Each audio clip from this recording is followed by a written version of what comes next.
Hello! அனைவருக்கும் வணக்கம். நம்ம வாழ்க்கையில நடக்கிற நெறைய விஷயங்கள், பெரிய விஷயங்கள் இல்ல. நெறைய சின்ன சின்ன இன்சிடென்ட்ஸ் சேர்ந்து நமக்கு நெறைய ஒரு படிப்பினைய கத்துக் குடுக்கும்.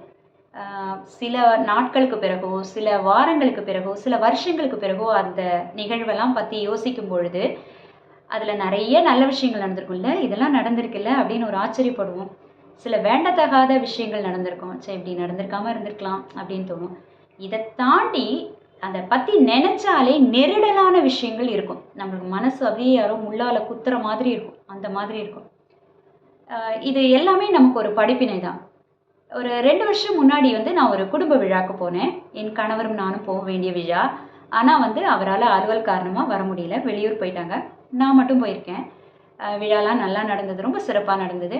முடிஞ்சுட்டு அன்பளிப்பு குடுக்க போறேன். அ குடுக்க போம்பொழுது இப்படி அந்த கவர நீட்டும்பொழுது, "பேர் சொல்லுங்க" அப்படின்னாங்க. எப்பவும் யார்ட்டயாவது பேர் சொல்லுங்கன்னா, நம்மள தானே கேட்குறாங்கன்னு சொல்லுவோம். டக்குன்னு சொல்லிட்டேன். என் பேர சொல்லிட்டேன். சொல்லிட்டு அடுத்து கணவர் பேர் சொல்ல வரேன். அதுக்கு முன்னாடியே ஒருத்தர் அதிகாரமா பயங்கரமா, "உன் கணவர் பேர சொல்லு" அப்படின்னாங்க. அந்த குரல ஒரு ஒசத்தி, ஒரு ஒரு மாரி அதிகார தோரணையா ஒரு செகண்ட் எனக்கு வந்து அரண்டு போயிட்டேன். என்ன இப்படி ஒரு ஆர்டர் போடுறாங்க அப்படின்னு. சரி இருந்தாலும் சொல்லிட்டேனும் என் பேர சொல்லவே இல்ல. என் கணவர் பேர் மட்டும் சொல்லி அந்த அன்பளிப்ப வாங்கி குடுத்தாங்க. ஓகே. விழா நல்லபடியா நடந்தது. நான் எல்லார்ட்டயும் சொல்லிட்டு வீட்டுக்கு வந்துட்டேன். ஆனா, அ எப்ப யோசிச்சாலும், எனக்கு வந்து அந்த விழா முடிஞ்சு ஒரு 1 வாரம் எனக்கு தூக்கமே இல்ல. ரொம்ப நெருடலா இருந்தது. அப்படி ஒரு அதிகாரமா, "அது எப்படி நீ உன் பேர் சொல்லுவன்ற" ஒரு தோரணையில அவங்க கேட்டது இருந்தது. அப்படி என்ன தப்பு பண்ணிட்டோம்? ஒரு என் பேர சொன்னது தப்பா? கணவர் பேரையும் சொல்லு அப்படின்னு சொல்லியிருந்தா அது வேற. நான் வந்து இங்க ஆணோட பெண் வசதி, பெண்ணோட ஆண் அந்த பேச்சுக்கே வரல. 2 பேரும் இயல்பால வேற வேற. வேற வேற விதமான படைப்புகள். 2 பேரும் அவங்கவங்க வழியில சிறந்தவங்க. யாரையும் வந்து இவங்க வசதி, இவங்க ரொம்ப இவங்க தாழ்த்தி அப்படிலாம் நான் பேச வரல. ஆனா என்ன சொல்ல வரேன், எல்லாருக்கும் அவங்கவங்களுக்கான சுய அடையாளம், ஒரு சுய அங்கீகாரம் தேவைப்படுது இல்லையா? நம்ம பெண்கள் வந்து நெறைய முன்னேறியிருக்கோம். இல்லவே இல்லன்னு சொல்லல.